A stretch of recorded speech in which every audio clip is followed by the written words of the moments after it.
بدلیں زندگی زیتون ٹی وی۔ عن جابر رضی اللہ تعالی عنہ عن النبی صلی اللہ علیہ وسلم قال ان المرأة تقبل في صورة الشیطان وتدبر في صورة الشیطان، صحیح مسلم۔ حضرت جابر رضی اللہ تعالیٰ فرماتے ہیں کہ پیارے رسول صلی اللہ علیہ وسلم نے ارشاد فرمایا کہ بے شرط عورت سامنے آتی ہے، شیطان کی صورت میں سامنے آتی ہے، اور سامنے سے پھرتی ہے تو شیطان کی صورت میں پھرتی ہے۔ اللہ کے نبی صلی اللہ علیہ وسلم کے اس ارشاد میں کہے کہ جب عورت آتی ہے تو شیطان کی صورت میں آتی ہے، اور جب جاتی ہے تو شیطان کی صورت میں جاتی ہے۔ مراد اس سے یہ ہے کہ شیطان کا برائی کی طرف رغبت دلانا۔ نامحرم عورتوں کو دیکھے گا تو دل میں برائی آئے گی، خواہ دیکھنے کی رغبت پیدا ہوگی، اور یہ رغبت اور یہ خیال شیطان کا فعل ہے، تو اس میں عورت کا کوئی قصور نہیں، مگر اس کی طرف لوگوں کی نظریں اٹھوانا اور جان بوجھ کے اس انداز سے باہر نکلنا کہ اس کی طرف نظریں اٹھیں، یہ شیطان کا فعل ہے۔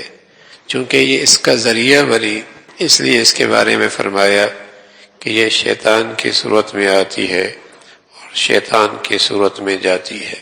اللہ کے نبی صلی اللہ علیہ وسلم کا ایک ارشاد ہے کہ عورت جب گھر سے نکلتی ہے استشرق الشیطان، تو شیطان اس کی طاق میں جھانکتا ہے، یعنی تاڑ کر دیکھتا ہے اس کو، اور لوگوں کی نظریں اس کی طرف اٹھواتا ہے۔ حضرت احمد علی لاہوری رحمۃ اللہ علیہ، ان کے بزرگ تھے تاج محمد امروٹی رحمۃ اللہ علیہ، بڑے آدمی تھے۔ ان کے ہاں ایک خادمہ تھی، بوڑھی، خدمت کیا کرتی تھی، بوڑھی عورت تھی، خدمت کیا کرتی تھی۔ کوئی مہمان آتے تو وہ کھانا پیش کر دیا کرتی تھی۔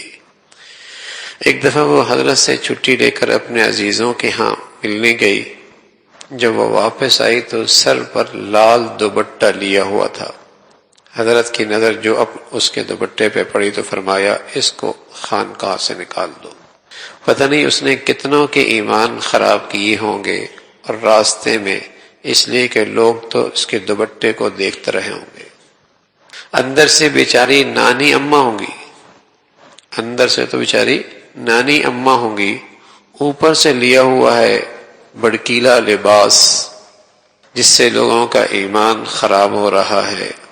اب تو اندازہ ہی نہیں ہوتا بوڑھی کون ہے، عورتوں کا بالکل معلوم نہیں کہ ان کے بارے میں کیا کہا جائے، اور یعنی اور بے حیائی اس قدر ہے کہ اب تو یہ بات عقل میں بھی نہیں آتی۔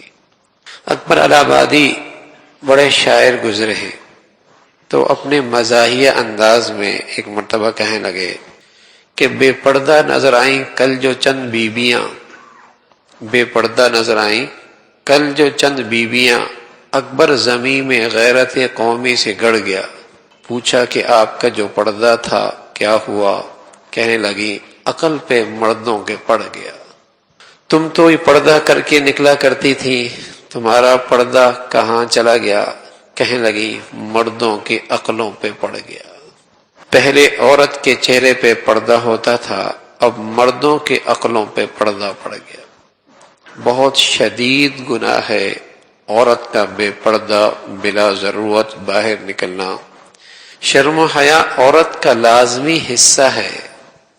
شرم و حیا نہ رہے تو عورت کی قیمت 2 کوڑی کی بھی نہیں رہتی، 2 کوڑی کی بھی نہیں رہتی۔ عورت سے نسل چڑھتی ہے، عورت سے قومیں بنا کرتی ہیں، عورت سے نئی نسل کی تربیت اور اس کی نشو و نما ہوا کرتی ہے۔ عورت کے گود سے شرم و حیا ختم ہو گئی تو قومیں ختم ہو جایا کرتی ہیں، قومیں ختم ہو جایا کرتی ہیں۔ کسی قوم کی عورت باصفات باحیا ہے تو اس قوم کی مستقبل خوبصورت ہے، اور جس قوم کی عورت سے شرم و حیا نکل جائے اس قوم کا مستقبل تاریک ہے۔ کون سنوارے گا، کون بنائے گا، کون تربیت کرے گا؟ تو رسول اللہ صلی اللہ علیہ وسلم نے جہاں عورت کو یہ عزت بخشی، عزت بخشی کہ الدنیا متاع و خیر المتاع المرأة الصالحہ، یہ عزت، یہ اعزاز، یہ قدر و قیمت بتائی کہ دنیا کی چیزیں برتری کی چیز ہے، استعمال کی چیز ہے، لیکن اس دنیا میں سب سے بہتر اور بھلی چیز نیک صالح عورت ہے، نیک صالح عورت ہے۔ اس دنیا میں سب سے بھلی اور قیمتی چیز نیک صالح عورت ہے۔ وہاں اللہ کے نبی صلی اللہ علیہ وسلم نے جب شرم و حیا کی دولت سے وہ محروم ہو جائے تو پھر اس کی اس انداز سے اس کو تنبو بھی فرمایا، تنبیہ بھی فرمائی کہ جب وہ باہر نکلتی ہے اور لوگوں کی نظریں اپنی طرف اٹھواتی ہے، اس انداز سے نکلتی ہے، اس لباس میں نکلتی ہے، شرم و حیا کی چادر کے بغیر نکلتی ہے، بناؤ سنگھار کر کے نکلتی ہے، تو فرمایا وہ شیطان کی صورت میں آتی ہے، شیطان کی صورت میں جاتی ہے، اور شیطان اس کے طاق میں رہتا ہے اور لوگوں کی نظریں اس کی طرف اٹھواتا ہے۔ جتنے لوگوں کی نظریں پڑتی ہیں اس کی لعنت اس پہ پڑتی ہے۔ بس اوقات کوئی پریشان حال خاتون فون کرے، اگر اسے کہہ دیا جائے کہ اپنی زندگی کو گناہوں سے ذرا صحیح کر لو، انشاءاللہ اللہ کی نصرت آئے گی، کہتی میں نماز تو پڑھتی ہوں، تسبیح بھی پڑھتی ہوں، گناہ بھی کوئی نہیں کرتی۔ تھوڑی سی تفصیل پوچھی جائے، پردہ تو نہیں کرتی، ٹی وی تو نہیں چھوڑتی، یعنی اب یہ زندگی میں ایسے رچ بس گئے کہ ان گناہوں کی طرف نظر ہی کوئی نہیں، یعنی وہ اپنی بزرگی کی بھی قائل ہے، بزرگی کی بھی قائل ہے کہ میں تو بڑی تسبیح پڑھتی ہوں، بڑے وظیفے پڑھتی ہوں، بڑی نمازیں پڑھتی ہوں، بزرگی کی بھی قائل ہے، یعنی یہ گناہ ایسے ہیں جو اس کی بزرگی میں بھی حائل نہیں ہے۔ ہاں، یہ ایسے معاشرے میں رچ بس گئے، حالانکہ یہ ایسی نحوست ہے، ایسی نحوست ہے، 10 آدمی نے دیکھا تو 10 آدمی کی لعنت اور نحوست پڑی، گناہوں کا ذریعہ بنے۔ رسول اللہ صلی اللہ علیہ وسلم فرمایا کرتے تھے ایک وقت ایسا آئے گا، کاسیات عاریات ممیلات مائلات رؤوسہن کاسنمۃ البخت لم یجدن ریح الجنہ وان ریحها لتوجد من مسیرۃ کذا وکذا۔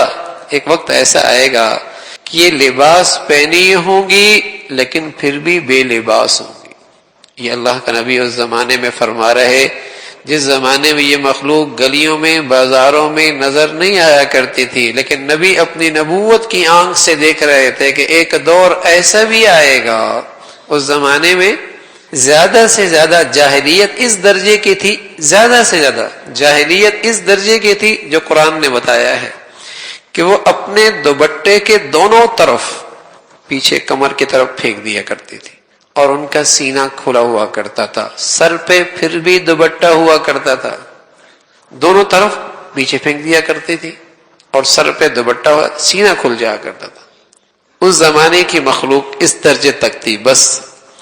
لیکن اللہ کے نبی صلی اللہ علیہ وسلم جو اپنے ارشادات سے تصویر دکھا رہے، اس دور میں وہ مخلوق نہیں تھی، لیکن آپ نبوت کی آنکھ سے دیکھ رہے تھے اور آپ نے امت کو خبردار کیا، کاسیات عاریات، لباس پہنی ہوں گی پھر بھی بے لباس ہوں گی، ممیلات مائلات، مائل کریں گی لوگوں کی طرف، اپنی طرف، اور خود بھی لوگوں کی طرف مائل ہوں گی، رؤوسہن کاسنمۃ البخت، ان کے سروں کے بال ایسے جیسے اونٹ کی کوہان ہوتی ہے، لم یجدن ریح الجنہ، جنت کی خوشبو بھی نہیں سونگیں گی، وَإِنَّ رِيحَهَا لَتُوجَدُ مِن مَّسِيرَةِ كَذَا وَكَذَا، حالانکہ جنت کی خوشبو میلوں میل سے آ رہی ہوگی، میلوں میل سے آ رہی ہوگی۔ تو عورت کو اسلام نے جو عزت بخشی ہے، جو احترام بخشا ہے، دنیا کی کسی نظریے میں، کسی فلسفے میں وہ عزت احترام نہیں، اس لیے کہ اس سے قوم کا سنورنا وابستہ ہے، قوم کی تربیت وابستہ ہے، مسلمان سوسائٹی کے حسن سارا اس عورت سے وابستہ ہے، گھروں کی زندگی، خاندانوں کی زندگی اس عورت کی زندگی سے ہے۔ اللہ نہ کرے اگر اس سے یہ جوہر نکل جائے گا، نہ گھر گھر رہیں گے، نہ خاندان رہیں گے، اور نہ قوم کے پاس کوئی تربیت کی بنیاد رہے گی۔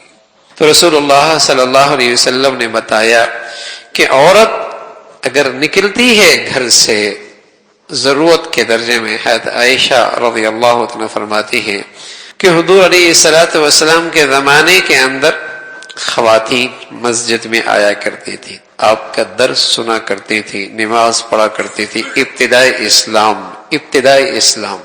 لیکن اس موقع پر بھی اللہ کے نبی صلی اللہ علیہ وسلم نے فرمایا مسجد نبوی میں ایک نماز کا ثواب 50,000، اور پھر اللہ کے نبی صلی اللہ علیہ وسلم کی امامت۔ لیکن اللہ کے نبی صلی اللہ علیہ وسلم نے کیا فرمایا؟ عورت کا نماز مسجد کے مقابلے میں گھر میں پڑھنا افضل ہے۔ مسجد نبوی ایک کا کئی گنا بڑھ کر ثواب، اور امامت محمد رسول اللہ کی۔ اللہ کے نبی صلی اللہ علیہ وسلم فرما رہے عورت کا مسجد کے مقابلے میں گھر میں نماز پڑھنا افضل، اور پھر اس سے آگے فرمایا وہ عورت جو صحن میں پڑھتی ہے اس سے اس کی نماز افضل جو برانڈے میں پڑھتی ہے، اور اس سے اس عورت کی نماز افضل ہے جو کمرے میں پڑھتی ہے۔ اس قدر اہتمام فرمایا ہے، تو بلا ضرورت اور بے پردہ عورت کی اسلام میں نکلنے کی کہاں گنجائش ہے؟ اللہ رب العزت مسلمان معاشرے کو یہ شرم و حیا کی خوبی خوب عطا فرما دے، یہی اس کی نسل کی تربیت اور حفاظت کا راستہ ہے۔ اللہ عمل کی توفیق نصیب فرمائے۔ اللہم لک الحمد کلو ولک الشکر کلو، اللہم لک الحمد کلو ولک الشکر کلو، اللہم اعنا علی ذکرک و شکرک و حسن عبادتک، اللہم اعنا علی ذکرک و شکرک و حسن عبادتک، نستغفر اللہ نستغفر اللہ نستغفر اللہ، سبحان ربک رب العزت عما یصفون وسلام علی المرسلین والحمد للہ۔